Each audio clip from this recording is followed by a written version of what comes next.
Hello, hello, hello, you guys. All right, so today we are interviewing our March cover story and featured businesswoman of the month, Dr. Kristy Taylor.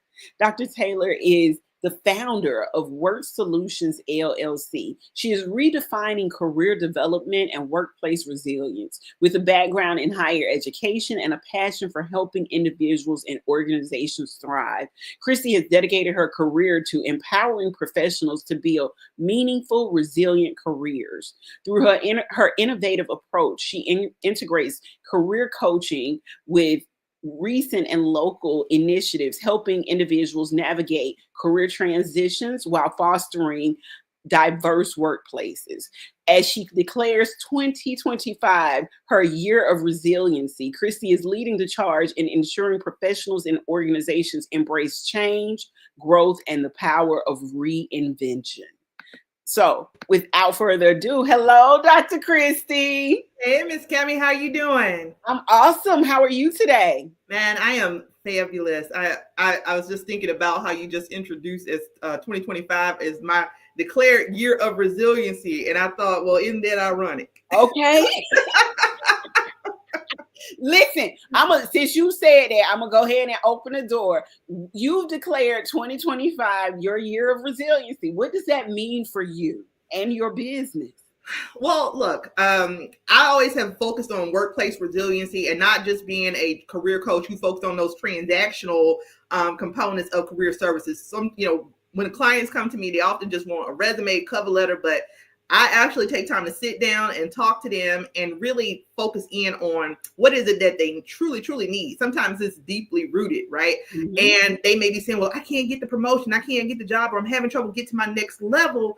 And usually what they come to me with, even though the initial ask is very transactional as a holistic career coach, taking time to really speak to them and understand the root cause of what they may be experiencing, it actually helps me to get to the foundation of the type of help that they really, really need.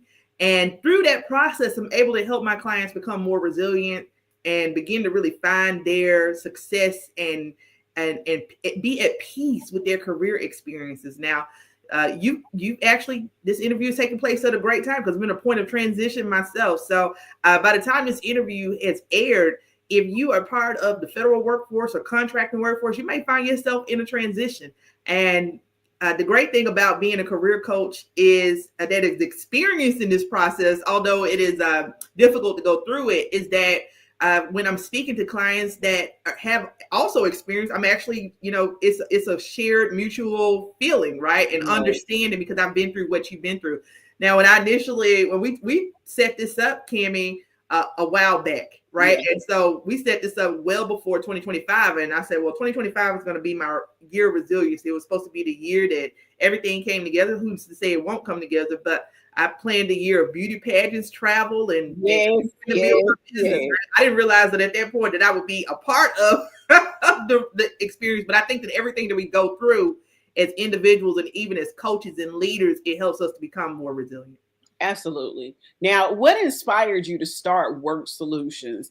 And what was the moment that solidified your decision to become an entrepreneur?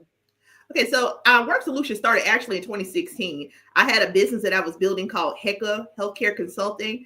A little history. If you ever looked at the signs for like a medical doctor, that is I believe it's the Egyptian god of Heka. It was called Heka, right? And so that's kind of what makes up so I had a business called HECA Healthcare Consulting, and I was solely focused on career coaching for healthcare professionals. I relaunched that business in 2022, kind of staying with the same focus, but I launched it as WORxK Solutions. And then I decided we need to expand.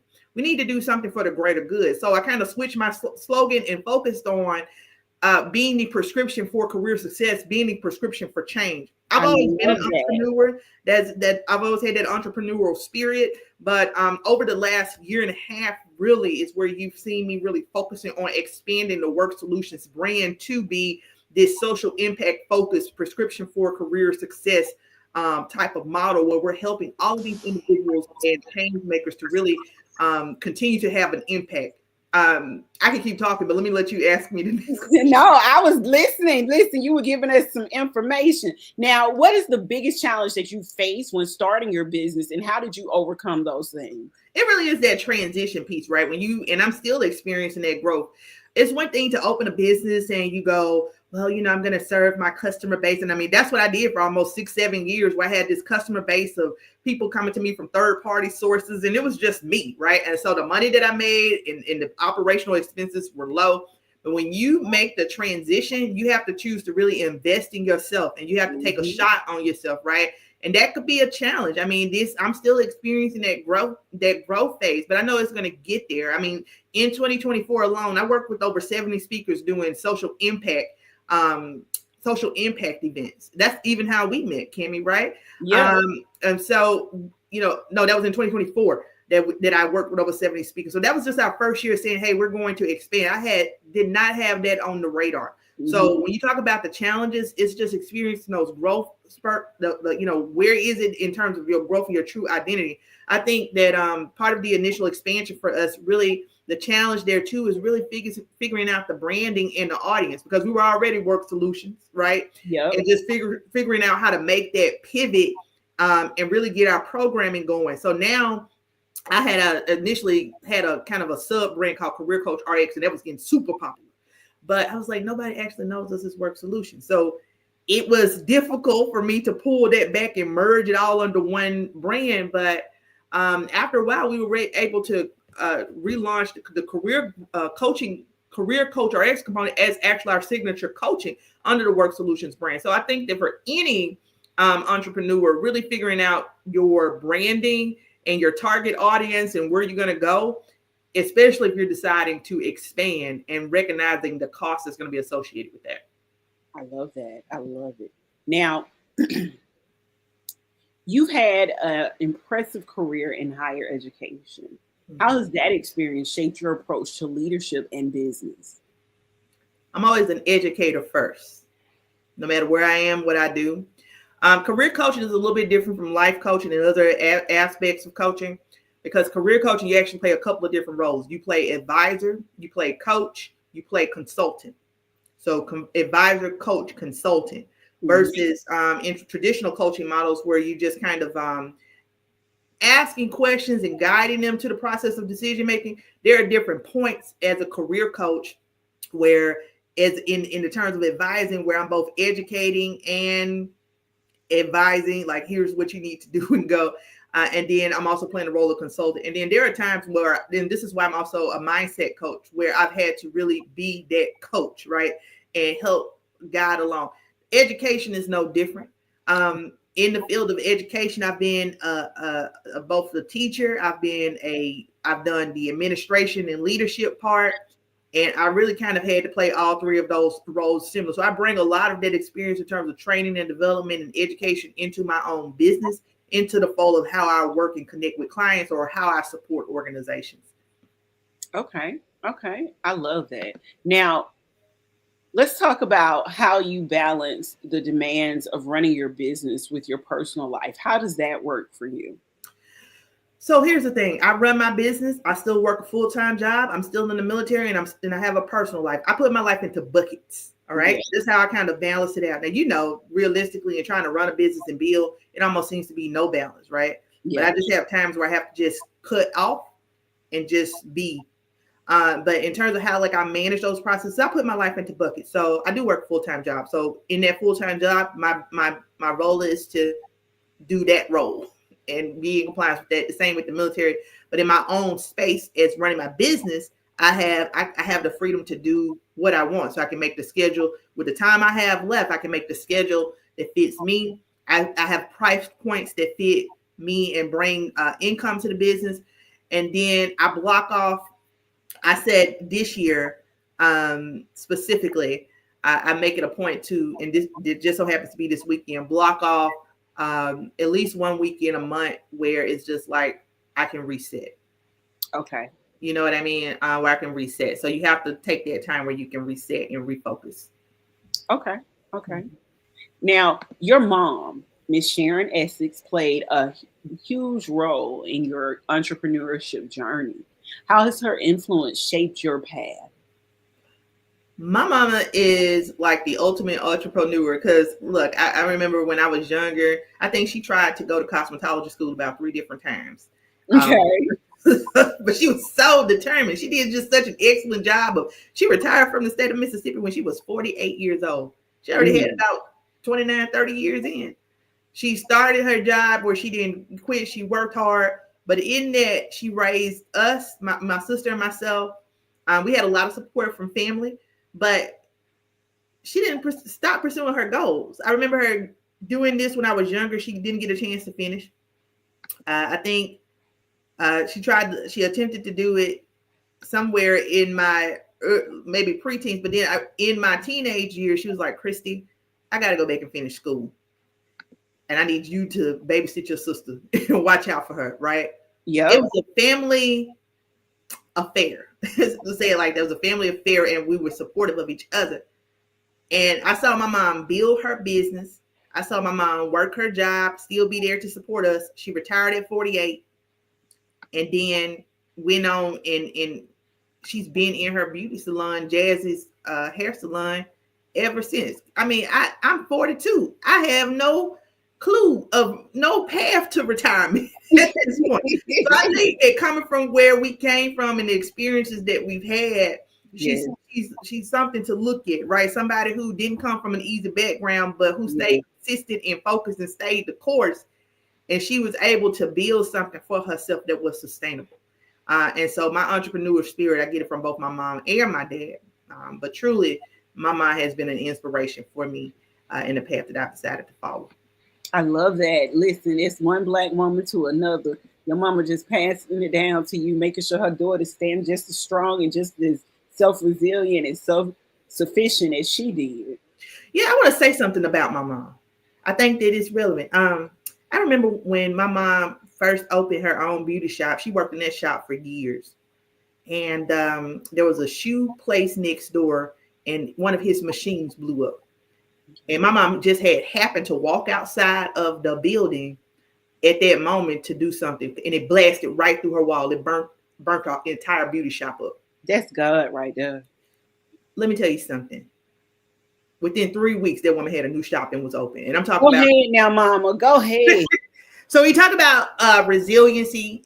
And I'm talking about within 3 weeks, she was in another building, had it decorated, had the pipes laid, the floor laid, and everything that needed to be done to support that building. The sinks for 2. She did all of that in 3 weeks. She was open in another shop, and she's been in that shop ever since. But I just think about that. I was like, now, I have no reason with everything that I'm experiencing or been through. I have no reason to fall apart. I saw my mama literally pick herself up. She was like, oh, this is her livelihood. She had to make a transition fast. Yeah. And in 3 weeks, she was in another shop, and she's been in that shop ever since.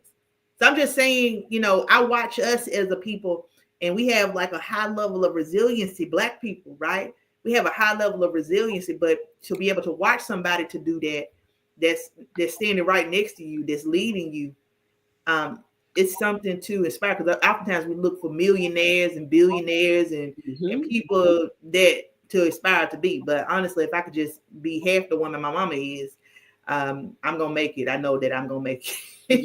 Yes. I love that. Listen, let me tell you something to y'all. You're watching this, and by the time you've seen this, you would have also seen Dr. Kristy's sister on here as well, Dr. Karen Taylor. So, Kristy, I'm gonna say this to you. I think we need to interview your mama too.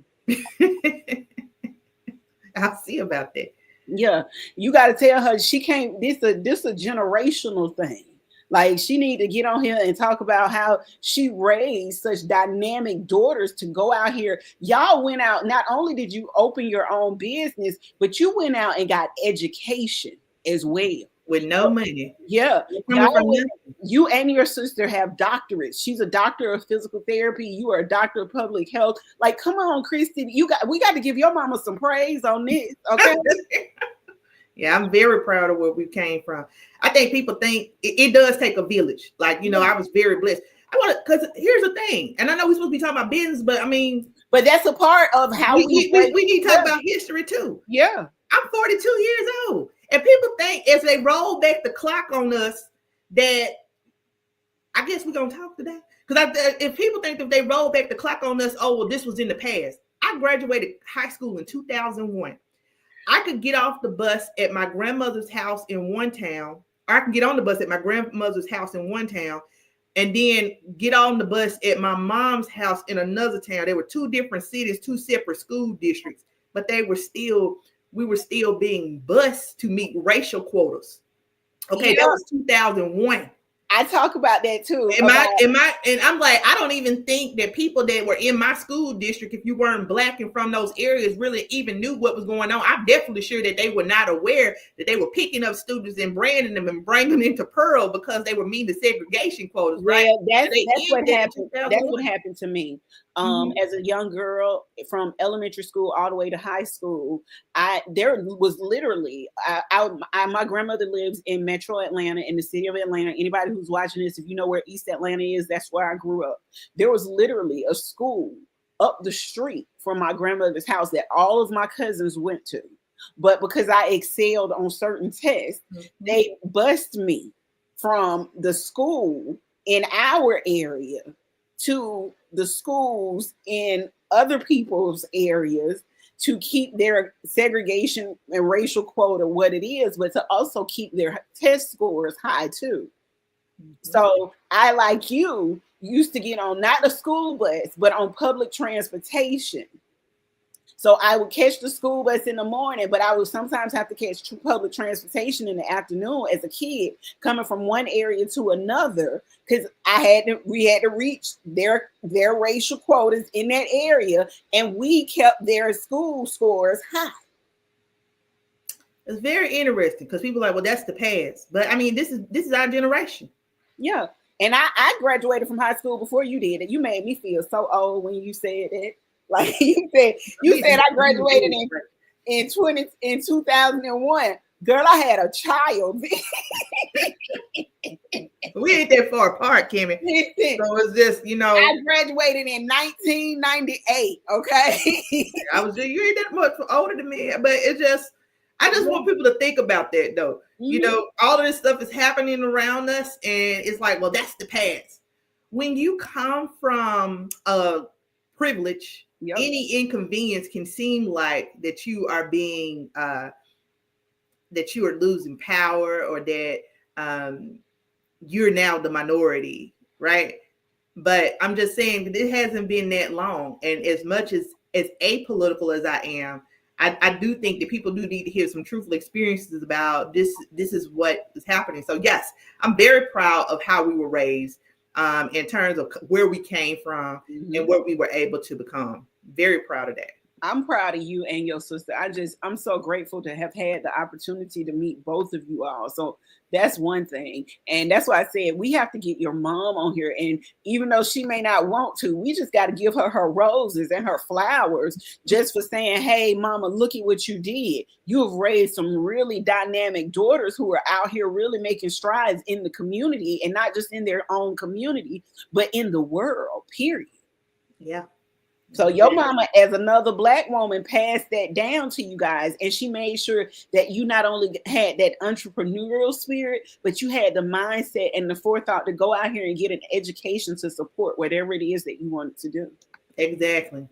Now let's get back to talking about WORxK Solutions. Now, WORxK Solutions stands out for its innovative blend of career coaching and workplace resilience. What inspired this unique approach?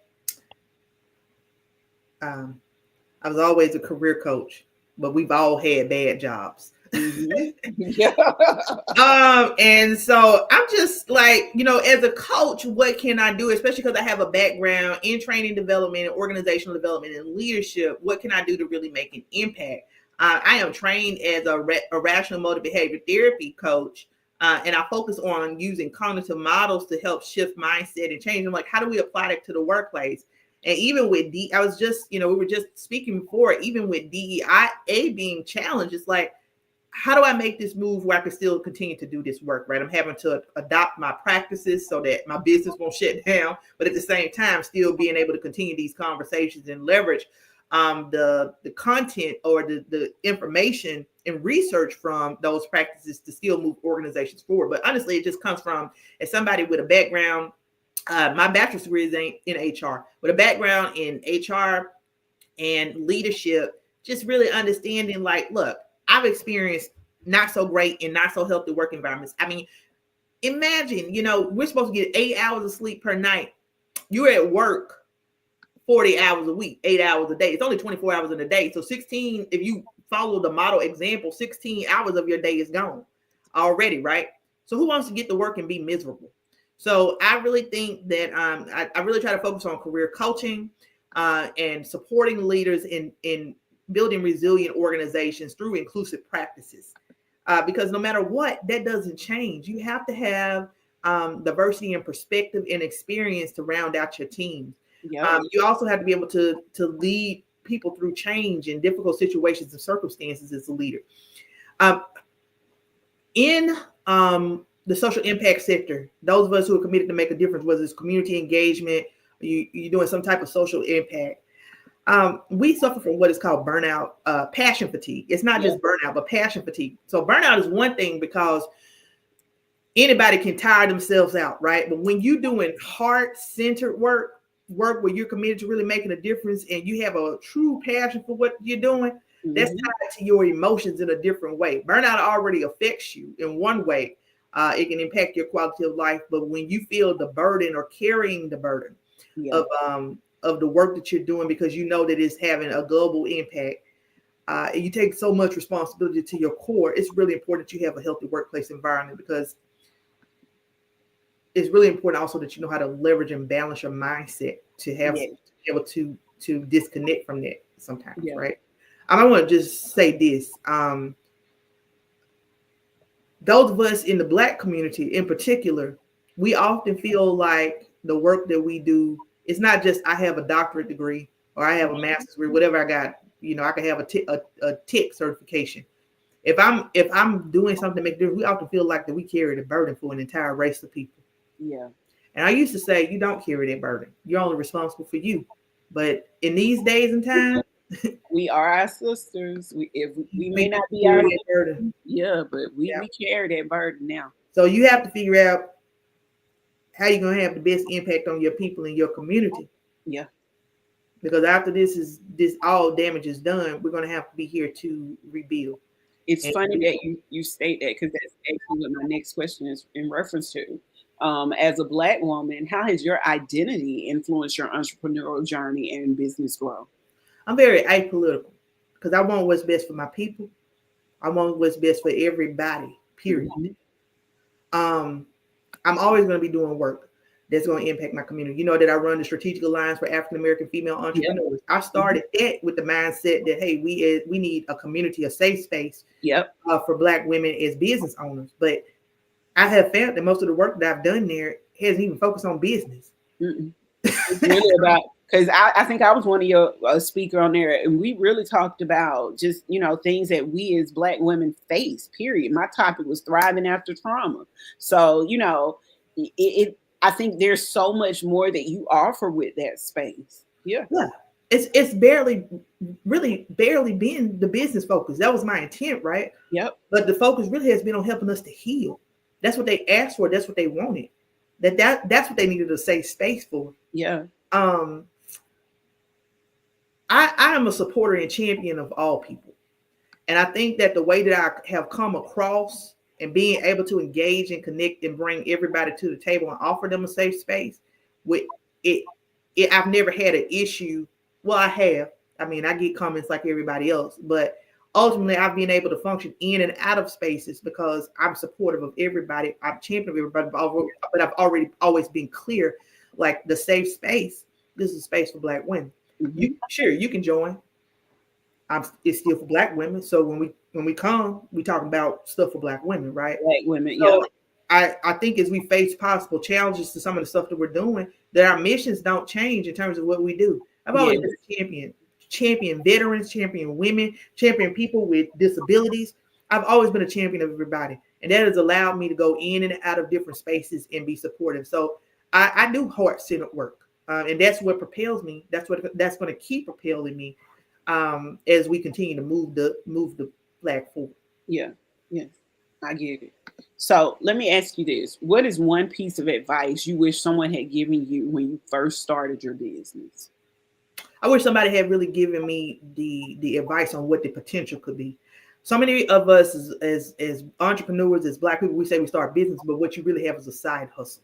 Mm-hmm. There's a difference between starting a business and the side hustle. And side hustles are okay, but when you say I'm going to turn this into a business, that's a certain level of commitment. Yeah. And the understanding that you're building a brand, and it's going to take some sacrifice and investment to move that forward. I work with coaches. I'm a coach who work with coaches. Yes. I'm somebody who, I mean, you can tell just by the way that I talk that I'm passionate about what I do. I'm not just a resume writer or career coach. I actually sell myself as the prescription for career success, prescription for change, a social impactor, bringing people to the table to make movement, to have difficult discussions, to create synergy. That's the part of my business, right? So if somebody had given me advice early on, is to recognize the potential in that. Because for many years, when I said I had a business, what I had was a side hustle. The true business has really been over the past year and a half, where I've invested in myself and invested in growth and truly sought to understand how to operate as a business, developing SOPs and practices that are sustainable, bringing on staff and delegating things out that I cannot always do myself. Yes. Yes. Yes. Yes. So, what advice would you impart pass to a young Black woman who aspires to follow in your entrepreneurial footsteps? Recognize your potential early on. Don't have the vision of a quote unquote side hustle. Have a big vision. What they say, aim for the stars. So Aim for the sun and fall somewhere beyond the stars. Yeah, so whatever they see. Because we got to dream bigger, right? And I just think that as Black people, we don't always dream bigger. Everybody's selling hair and lashes, and look for more creative industries where you can make your money, right? Yeah. Look for industries that, yeah, I mean, you can sell hair, lashes, and cocoa butter and skin stuff. That's nice, but there's so much money to be made out here. Look for other opportunities, more creative outlets, to expand your brand and what it is that you do. And then trust yourself, trust your gut, trust the process, and work to create synergy with other Black women. Nobody's your competition. If you really have faith and belief that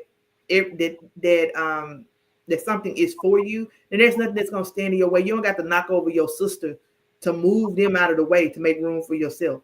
As a matter of fact, that's why we built this platform, just so we know we don't have to knock over our sister. What we need to do is figure out a way for us as sisters to work together to make sure that we all get a piece of this pie. So this is going to be so much more important now, more than ever.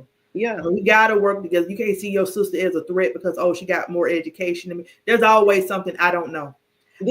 There's a lot I don't know. I learned stuff just from talking to Kimmy for 5 minutes before we learned. We bounced it off each other, and we made a promise to each other that we would always be supportive of each other as sisters. But I think the biggest thing, in terms of not only recognize your potential, but be supportive of your sister, and also think bigger. I'm not hating on the sisters who selling shea butter, hair, and nails, but I'm just saying there's other markets out there. So we all don't have to saturate one market. Think about something that you are not actually utilizing right now, and then come from that place. And then if you just go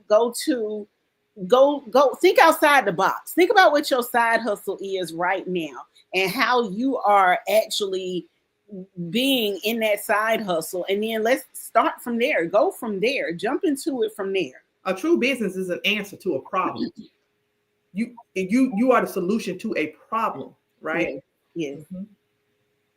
So what legacy? Well, first of all, where do you see WORxK Solutions in the next 5 years, and what legacy do you hope to build? In the next 5 years, I see us as being one of the number one career coaching and social impact companies here in the United States. I really want to, especially in our any community where I can make a difference and an impact, I want us to be known. I want to be able to write grants and partner with people to run them through my career programs, and being supportive of championing inclusive workplaces. Look, everything that's happening now, I'm counting and betting on the fact that this next generation of youth are going to help to reverse some of that. And we got to be here to support and help rebuild some of that in the aftermath what we're experiencing. In that case, I want to be a platform where people can come and be able to voice, because, you know, I run WORxK Solutions, but I also run WORK Global News Magazine. And I want to continue to build that as a mantra for people to be the prescription for change, because people need to see their own power, recognize their own voice, and be able to recognize the impact that they can make one voice at a time. So when you talk about what I want to be my legacy, that's it. That I championed the change makers. I was the change maker champion. I empower people to be, I write my obituary every day, as morbid as that sounds. But honey, ain't nobody gonna read your resume at your funeral. They're not gonna be like, Dr. Kristy Taylor was a graduate of AT Still. No, people gonna remember you by the relationships that you made and the connections that you made. Yes. And so every day I'm writing my legacy by bringing people to the table, black, white, yellow, purple. I don't care what your background is. If you're a change maker, highlighting you and bringing the work that you do to the forefront. And that is my legacy. So work is my legacy. And you know, that's my legacy as well, especially for Black women. So I'm just grateful to have a partner in crime like you. Like the fact that we have made this commitment to support each other. We do it through thick and thin. And you and I both know that you be like, hey, honey, you need to go do this. You need to go do that. You need to go do that.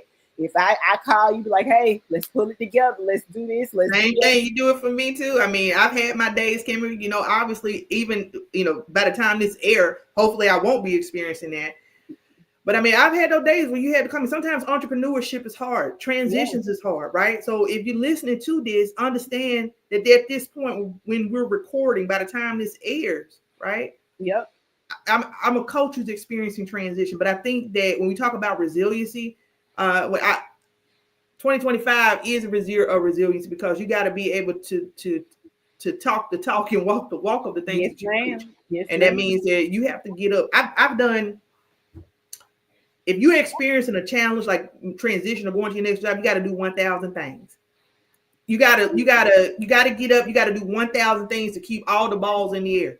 You got to sign up for, you know, go to a temp agency, you know, see what you can do to expand your business, apply for jobs. You got to keep the synergy going and the vibe going so that you don't get depressed. Yes. Or low, or feeling low. You have to keep good energy going, keep good energy around you. And that synergy is going to turn into something. It's going to, you're going to land on your feet somewhere. I always like to say, my sister say, I always say this, 6 months from now going to be different from today.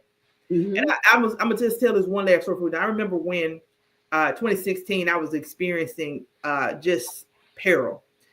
And I had been out of the military for a long time. I had been out for about 6 years, and I had made a decision. I need to do something different, because I was just having a horrible time with my job.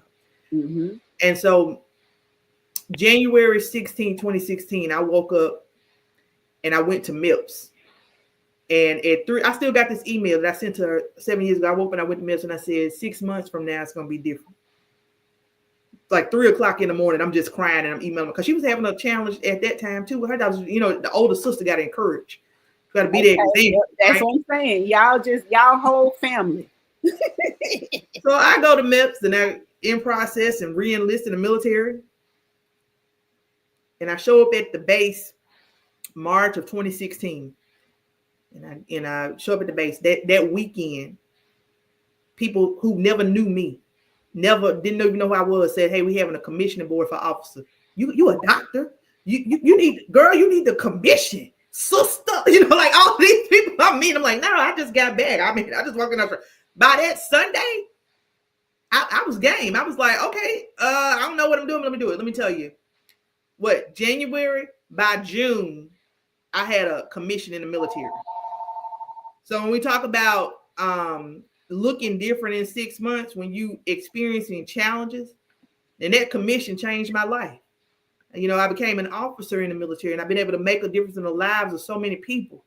So if you're listening to this, whether it's March or March 2025 or May 2027, just know if you're experiencing a challenge, use the mantra, the power of yet, that 6 months from now, it's going to be totally different. Yes. Keep a positive attitude, keep your faith, keep things moving. I love that. Now, Kristy, I'm going to drop off the screen for a little bit. I'm going to let you tell everybody where to find you, your website, your social media sites, all of that, so they know how to contact you. Hey, so thank you so much for the opportunity to interview today. You can find me across all social media platforms at WORxK Solutions LLC. My website is WORxK Solutions.com. And you can also find us at WORxK Global News, WORxK WORxK Global News. And we do some great stories on change makers and impactors in the community. So again, find us across all social media at WORxK Solutions LLC. And I'm also excited to say that in April, by the time this airs, we will be having on April 26th and 27th the Prescription for Career Success Conference, right? And I have 19 speakers, including me, who are going to really just share some dynamic presentations to help you with your mindset and to get to the next level in your career in life. I love that. I'm excited about that as well. Listen, Dr. Kristy, it has been a pleasure having you here. And as always, thank you for your support. And for you guys that don't know, this will probably be airing on March the 1st, but Dr. Kristy is our cover story for the month of March, and you can catch her story as well as more information about her inside our printed publication and on our website as well. So thank you so much, Dr. Kristy. Dr. Kristy's story, you guys, is one of strength, adaptability, and purpose. Now, through WORxK Solutions, she's not just building careers, she's creating pathways for resilience and empowerment. Her work reminds us that success isn't just about your professional milestones. It's about showing up authentically, embracing change, and helping others do the same. Follow Dr. Kristy's work at WORxK Solutions LLC and stay connected with her mission of resilience, leadership, and career transformation. Thank you so much, you guys, and enjoy the rest of your night.